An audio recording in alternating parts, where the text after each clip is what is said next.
The stars have no mercy. The neon haze of New Arcadia's lower districts twisted through the air, curling around crumbling structures and streets that pulsed with artificial life.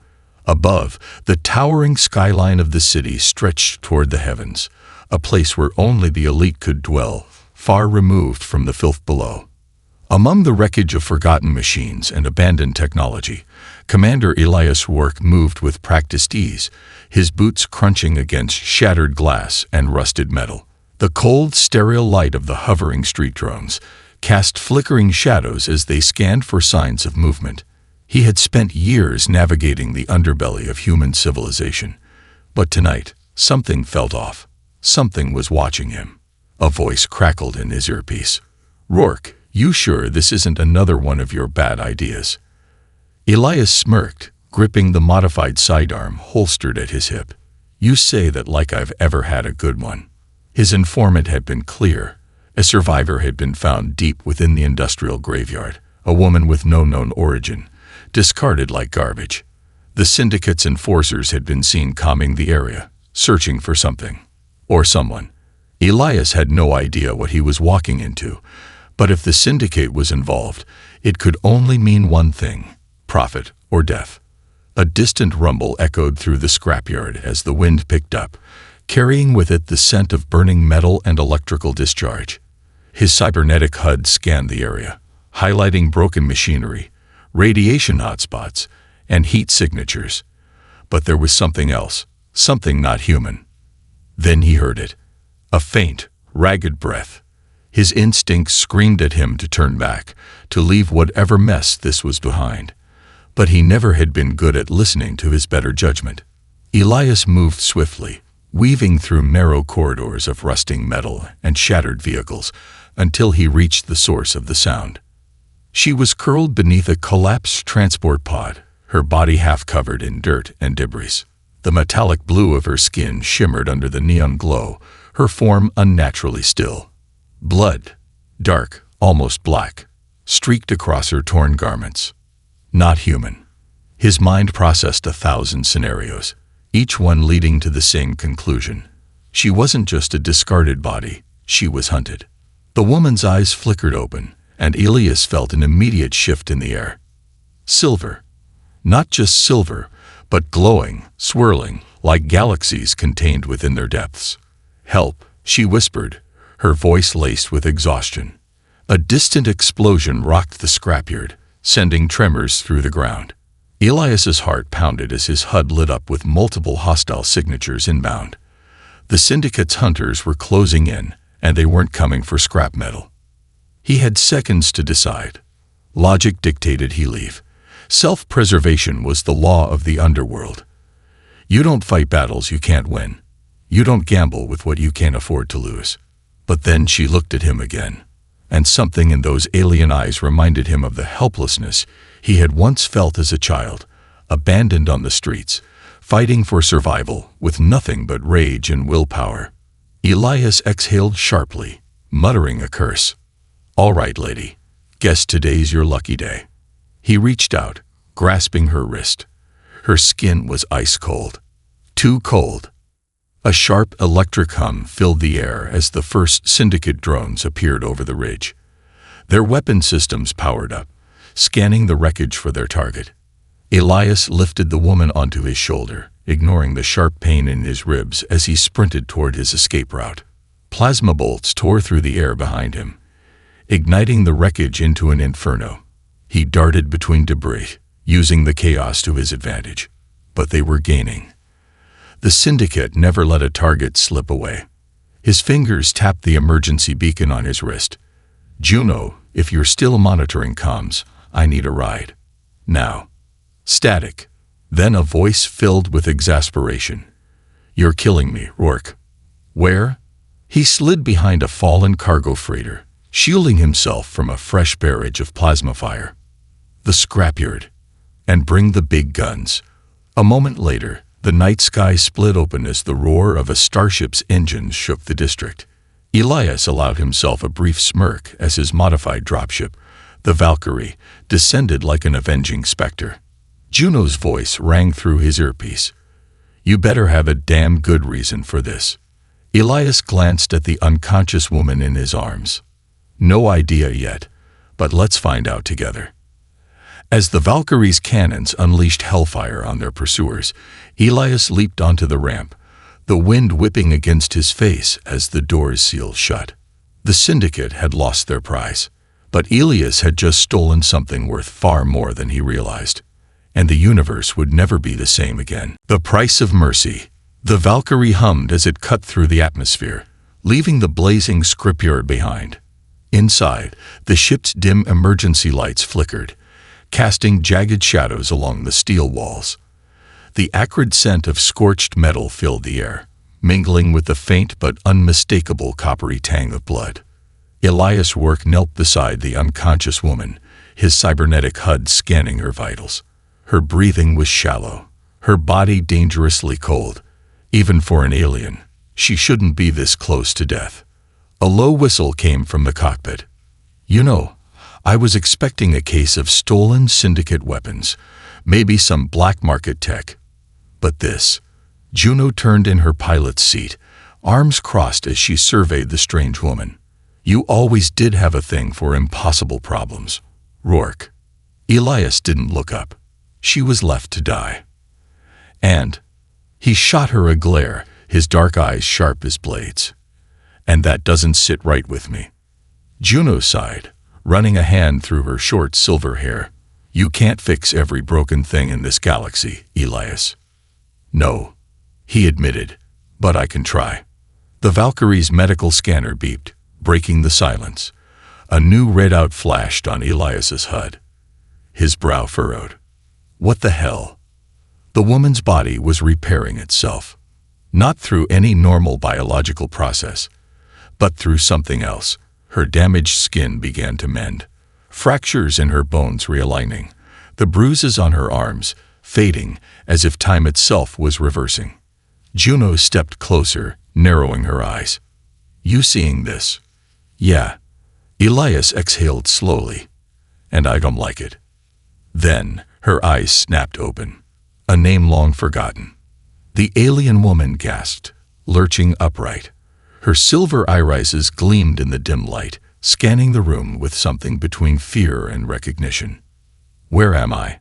She rasped, her voice carrying a slight melodic cadence, something ancient, something not meant to be spoken in human tongues. You're safe, Elias said cautiously, keeping his movement slow. For now. Her gaze locked onto him, unblinking. Then, her hand shot to her chest, clutching at her torn garments. The pendant was gone. Where is it? She demanded, voice raw with panic. Elias frowned. Where's what? The artifact. Juno and Elias exchanged a glance. You didn't have anything on you when I found you, Elias said, watching her carefully. What's so special about this artifact? Her fingers curled into fists. Everything. Elias could see it, the hesitation, the way her shoulders stiffened. She was hiding something. Juno crossed her arms. You got a name, lady.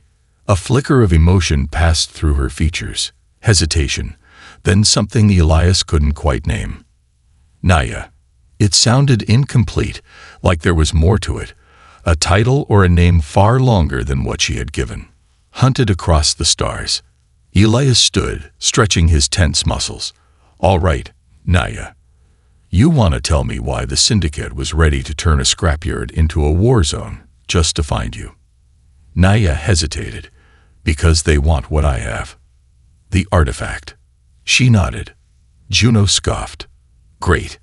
Another mysterious, all-powerful relic that half the galaxy wants to kill for. Just what we needed. Elias wasn't laughing. He had seen firsthand what the syndicate did to those who stood in their way. They didn't chase ghosts or meaningless trinkets. They hunted power. You don't look like a syndicate fugitive, Elias said. They don't usually toss their own out like garbage. Naya's jaw tightened.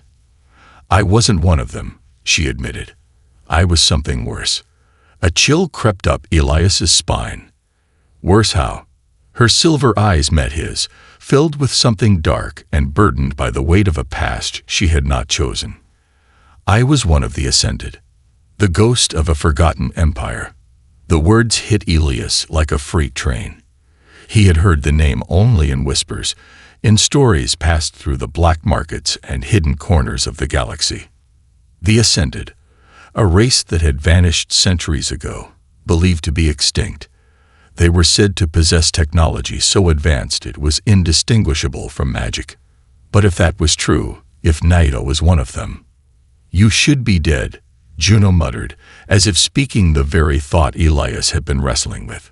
Naida's lips curled into something between a smile and a grimace.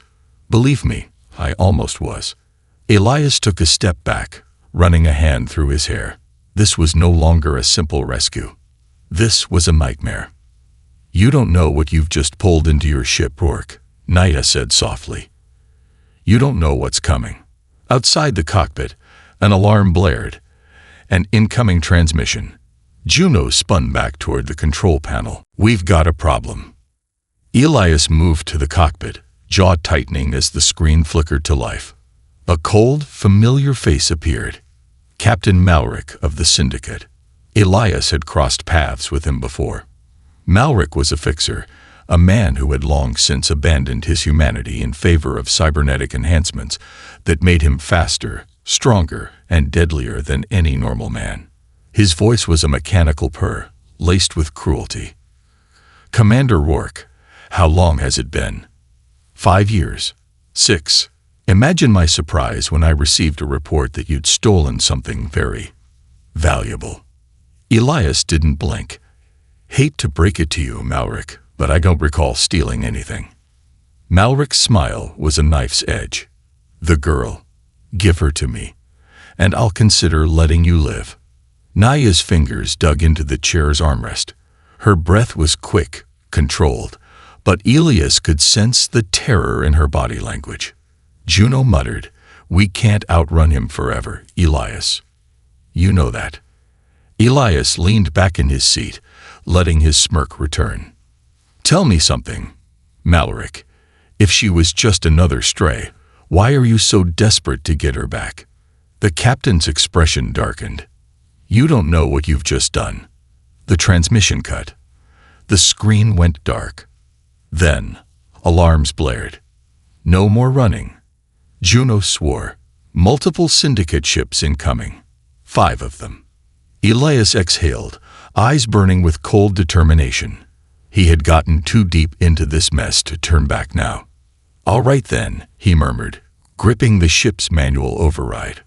"Let's show them what happens when you try to take something that isn't yours." Outside, the void of space ignited as the Valkyrie banked hard, weapons charging. The hunt was on. The Valkyrie's last stand. The void of space twisted into a violent battlefield as the first syndicate ships broke formation, angling toward the Valkyrie like predators circling a wounded beast. Inside the cockpit, alarms screamed. 5 ships, closing fast. Juno called out, her fingers flying over the controls. "They're bringing disruptors online. We'll lose shields in under 2 minutes." Elias Rourke tightened his grip on the pilot's stick, his dark eyes locked on the tactical display. The enemy ships were faster, better armed, and outnumbered them 5-1. A losing fight. His favorite kind. "Can you break their formation?" he asked, voice calm despite the chaos unfolding. Juno scoffed. "You're asking me if I can outmaneuver syndicate hunters in deep space. Rourke, I could do that with my eyes closed." The Valkyrie rolled hard to starboard, narrowly avoiding the first plasma barrage. The hull shuddered as energy beams scorched past, igniting the vacuum with brilliant flashes of light. In the co-pilot's seat, Naya clutched the armrests, her silver eyes locked on the enemy vessels. Her breathing was steady now, but Elias could still see the lingering fear beneath her controlled expression. "What do they want with you, Naya?" Elias demanded, his voice barely audible over the roaring engines. "What's so important about this artifact?" She hesitated, as if saying the words aloud would make it real. "It's not just a relic." Another blast rocked the ship. Sparks erupted from the ceiling as the warning lights turned a deep, pulsing red. "You better start explaining, lady," Juno snapped, jerking the controls to dodge another oncoming fighter. "Because I'd like to know what I'm dying for." Naya's hands trembled slightly as she pulled a small device from the folds of her ruined tunic. It was a fragment of something ancient, humming with a low, eerie pulse. The metal shimmered, shifting between tangible and intangible, as though it didn't quite belong in this reality. Elias's cybernetic HUD flickered as his sensors failed to make sense of it. "What the hell is that?" Naya's voice was barely above a whisper. "A key." Juno blinked. "A key? To what?" Naya's lips parted, but before she could answer, a blinding explosion tore through space as one of the Syndicate ships detonated in a violent burst of energy. Juno's expression hardened. Whoever they are, they're done playing around. The Syndicate wasn't trying to disable them anymore. They were trying to erase them. The captain's offer. A new transmission flashed onto the Valkyrie's comm screen. "Incoming hail. It's Malric." Elias hesitated before tapping the control panel. The captain's face flickered onto the screen, his expression disturbingly calm. "Rourke." Malric purred, his cybernetic implants gleaming in the dim light of his warship. "I suggest you stop running." Elias tilted his head, his smirk never wavering. "What? And miss all the fun?" Malric chuckled. "Always so predictable." His gaze shifted to Naya. "I'm not interested in you, Rourke. Surrender her, and you and your crew walk away." Naya stiffened, her fingers tightening around the strange fragment. Her breathing grew shallow, but she said nothing. Elias could feel Juno watching him, waiting for his reaction. The ship shook violently as another plasma round grazed the hull. Malric sighed. "You can't win this fight, Rourke." Elias leaned forward, his voice dropping to a low growl. "Then you don't know me very well, do you?" Without another word, he cut the transmission. "The impossible maneuver. You just pissed off the Syndicate's best hunter," Juno muttered. "Brilliant." Elias's fingers danced over the controls, his brain already 10 steps ahead. "They think they have us boxed in." He jerked the Valkyrie hard downward, skimming the surface of a nearby asteroid belt. The Syndicate ships pursued, plasma rounds carving through the floating debris, narrowly missing the Valkyrie's engines. "Juno," Elias called, his voice sharp. "Remember that trick we used on Arcturus 9? Juno's eyes widened. "No. No, absolutely not. That nearly got us killed." "Nearly," Elias reminded her. She groaned. "You're insane." "Naya," he said, glancing at her. "If I screw this up, we'll all be dead in 20 seconds. You might want to hold on to something." Naya barely reacted, her silver eyes locked onto the looming Syndicate warships. "Just do it." Elias grinned. "That's the spirit." With a sudden jerk, the Valkyrie flipped into an impossible spin, engaging full reverse thrust. The Syndicate pilots overcompensated, momentarily confused as the Valkyrie drifted between two massive asteroids. That 1 second was all Elias needed. He fired the ship's afterburners, sending them rocketing between the jagged asteroid fragments. One of the Syndicate ships tried to follow. Too late. The asteroid field closed in around it, crushing it in an instant. Juno whooped. "I cannot believe that worked." But Elias wasn't smiling. They weren't in the clear yet. A door to the unknown. Naya's grip on the fragment tightened. The eerie glow pulsated faster, almost reacting to something nearby. Elias noticed. "What's happening?" Naya's eyes were distant. "It's calling something." Juno frowned. "Calling what?" Before anyone could answer, space itself split open. A massive rift tore through reality, shimmering with colors no human eyes were meant to see. On the other side, something ancient stirred. The Valkyrie lurched violently as an invisible force dragged it toward the rift. Elias fought against the controls, his jaw clenching. "Naya, what the hell did you do?" She turned to him, her expression unreadable. opened the door. Juno's hands flew over the ship's dashboard. Elias, we are being pulled in. Hard. I can't break free.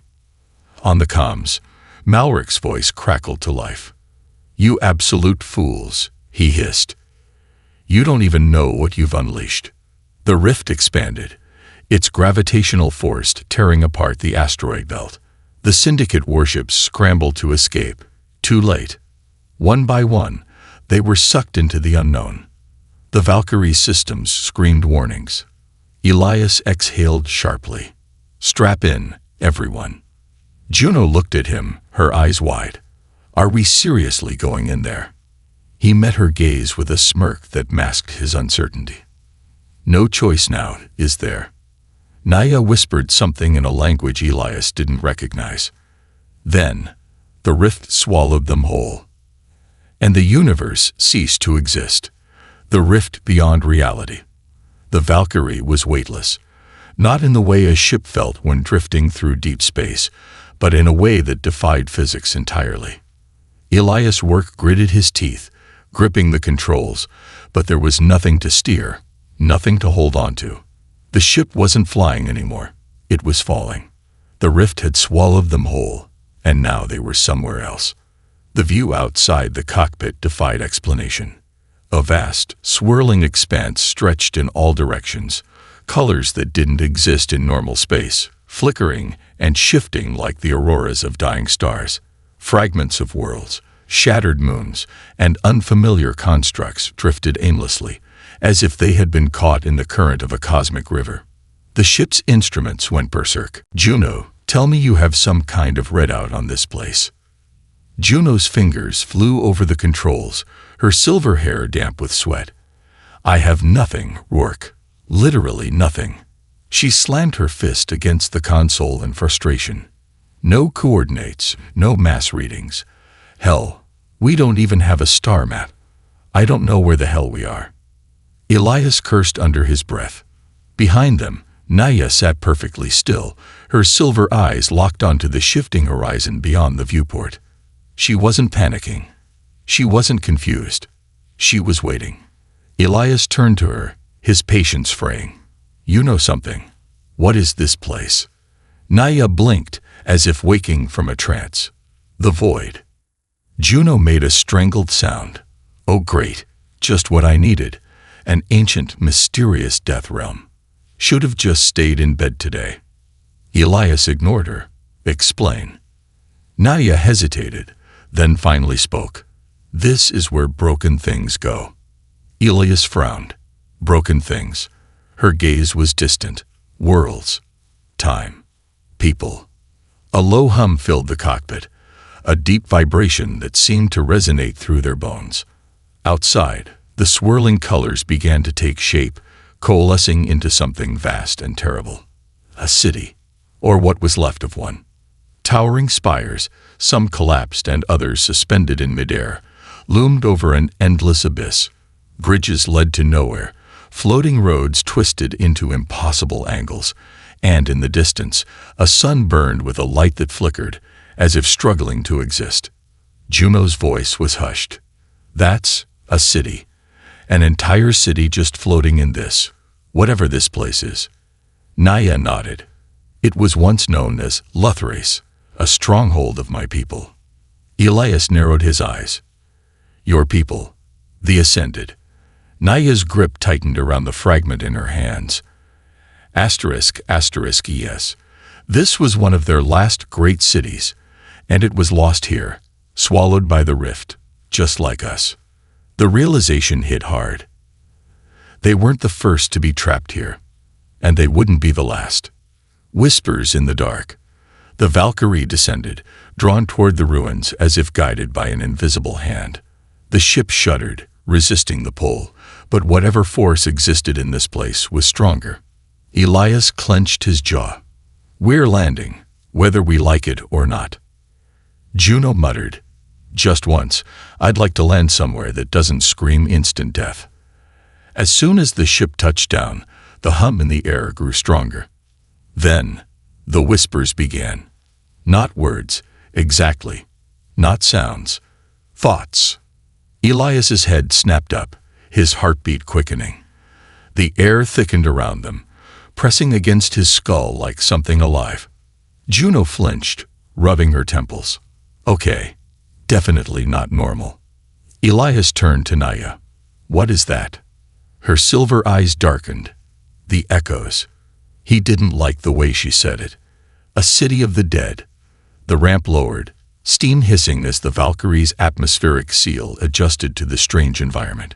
The city stretched before them. An endless graveyard of a once great empire. Statues of impossibly tall figures lined the streets, their faces worn down by time, their hollow eyes watching. Buildings loomed like giants, some crumbling, others strangely pristine, as if frozen in time.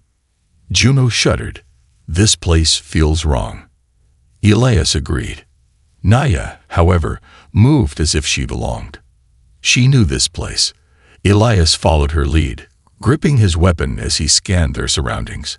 Every instinct in his body screamed danger. Then, a shadow moved. Juno saw it too. Guys, we are definitely not alone. Something was watching them. Elias's hand went to his sidearm, but Naya held up a hand. Wait. From the darkness, figures emerged. Not human, not syndicate. Ascended, or what was left of them. The forgotten ones. Their forms were twisted, their once elegant features warped by the rift's unnatural forces. Their silver eyes burned, but there was no light behind them, only hunger. They did not speak. They watched. And then, as one, they moved toward Naya. Juno cursed, raising her weapon. Tell me we can shoot them, Rourke. Elias hesitated. The creatures weren't attacking. Not yet. Naya stepped forward, unafraid. One of the creatures, a tall, armored figure with a face half devoured by time, tilted its head. When it spoke, its voice was a broken echo. Child of the lost. The words sent a chill down Elias's spine. Naya's fingers twitched. I am Naya of the Ascended. I seek passage beyond the rift. A horrible silence followed. Then, the creature moved closer. It reached out a skeletal hand, brushing against the fragment Naya carried. The instant it touched it, the city roared to life.